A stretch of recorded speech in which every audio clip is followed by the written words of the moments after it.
Bawain acara. Windas. Capek bawain acara. Kita bahas acara orang lain atau bahas? Namanya kan interview. Waduh, katanya Kisha di sini kamu masih ada Iya, acara. akhirnya ya udah, makasih ya. Iya.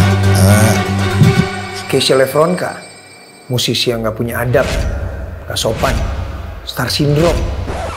Kata beberapa orang kayak gitu, saya baca. Jadi sebenarnya ada apa sih Keisha Lefronka dan Marlo?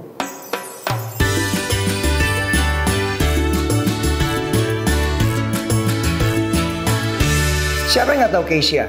Seorang solois berbakat jebolan Indonesian Idol yang karyanya keren-keren dan mulai dikenal. Sebelumnya, Keisha juga mempunyai lagu yang hits banget seperti Tak Ingin Usai yang diciptakan oleh Mario Geklau, Mengejar Matahari yang berkolaborasi dengan Andi Rianto, dan kemudian yang terakhir, Keisha merilis sebuah album berjudul Lefronka. Belakangan ini Keisha diserang atau dikritik oleh netizen karena podcastnya dengan Marlo di YouTube channel Volix Media, hingga kemudian sampai membuat akun Instagram Keisha Lefronka menghilang, dan juga podcast tersebut sudah di take down. Dari peristiwa tersebut, banyak netizen berkomentar bahwa Keisha seolah tidak sopan, tidak memiliki adab, tidak memiliki etika, bahkan seolah tidak menghargai host ketika podcastnya berlangsung. Namun tidak sedikit juga yang menilai bahwa semua hal tersebut juga dipicu oleh seorang host, Marlo, yang dalam podcastnya itu dinilai kurang bisa memposisikan diri dengan baik. Sehingga mungkin bercandanya seorang Marlo atau pernyataan dan pertanyaannya menyinggung bintang tamu yaitu Keisha. Dan barusan saya dibisikin sama tim saya bahwa ternyata akunnya Marlo juga hilang di Instagram. Waduh, ini gimana ya? Jadi saya akhirnya penasaran, saya mencoba untuk mencari referensi podcast fullnya antara Marlo dengan Keisha di YouTube. Dan saya menemukan di YouTube ada yang menguploadnya ternyata, judul channelnya Kak Babas. Di situ saya bisa melihat jelas, saya menonton podcastnya dan 15 menit nggak tahan. Karena saya merasa ini interview yang sangat nggak enak buat ditonton. Kenapa? Ternyata kedua belah pihak itu seperti saling menyerang gitu. Saya melihat usaha Marlo dan usaha Keisha untuk mencoba bertahan dari peristiwa yang nggak enak gitu, dari obrolan yang nggak enak. Walaupun akhirnya dua-duanya nggak tahan. Marlo sebagai host juga mengeluarkan beberapa kalimat yang jika saya diinterview dengan cara seperti itu, saya juga pasti akan tersinggung. Boleh nggak ini jadi idol terakhir gue?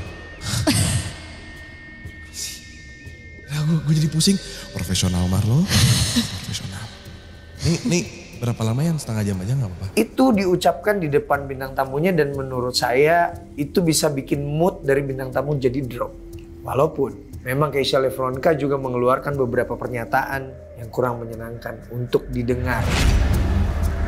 Tapi analisa saya mungkin sebelum Keisha Lefronka datang ke channel ini, ke podcast Volix, itu sebelumnya ada yang viral kan, Tiara sama Ziva. Dan itu mereka lucu banget, mereka bercanda-bercanda, kayak nggak ada isinya, memang bercanda-bercanda aja gitu. Dan itu yang viral kemana-mana, mungkin Keisha mencoba dengan gaya seperti itu. Tapi kebetulan interview itu dimulai dengan membawa-bawa kedaerahan. Keisha Lefronka.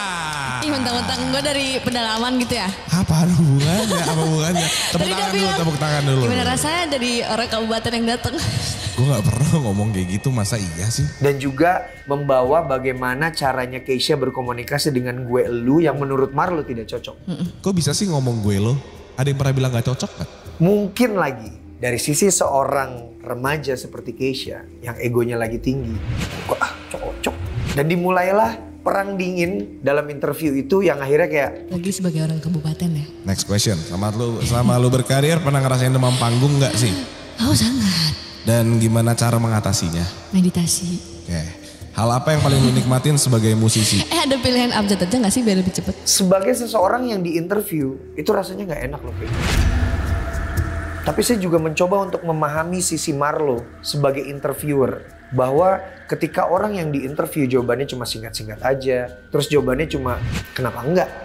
Iya, yang kayak gitu-gitu. Atau selalu mengcounter jawaban pernyataan dari Marlo, dari host. Itu juga gak enak. Jadi yang salah siapa sebenarnya? Oke, ini analisa blow-on-blow-onan saya ya. Mungkin Keisha datangnya terlambat atau sangat dekat sama waktu syuting. Atau sebaliknya. Jadi keduanya tidak bisa berkomunikasi sebelumnya. Kalau saya juga kan punya podcast walaupun mulai saya kurang-kurangin ya. Saya lebih seneng bikin video kayak gini kayaknya ke depan. Ketika kita sebelum memulai podcast atau interview, obrolan, itu enaknya sebelumnya ngobrol-ngobrol dulu supaya lebih santai, ada waktu makan bareng, minum bareng. Kalau yang ngerokok bareng. Kalau yang minum madu bareng. Jangan lupa minum madu sun. Kenapa? Supaya enak hubungan antara interviewer dengan narasumber yang dihadirkan. Mungkin makanya itu analisa blow-on-blow-onan saya bahwa mereka datang langsung interview. Dan akhirnya terjadi hal-hal yang gak enak gitu. Atau mungkin terjadi di belakangnya ada hal-hal gak enak lainnya yang bikin moodnya keduanya gak enak. Dan ketika di kamera memang kelihatan gak enak banget. Kelihatan seperti perang dingin. Cuma di luar semua permasalahan ini akhirnya mamanya Keisha meminta maaf, memberikan klarifikasi. Ya itu harus kita hargai banget karena beliau mau meminta maaf atas apa yang dilakukan anaknya. Walaupun dalam hal ini menurut saya keduanya memiliki poin yang harus diperbaiki.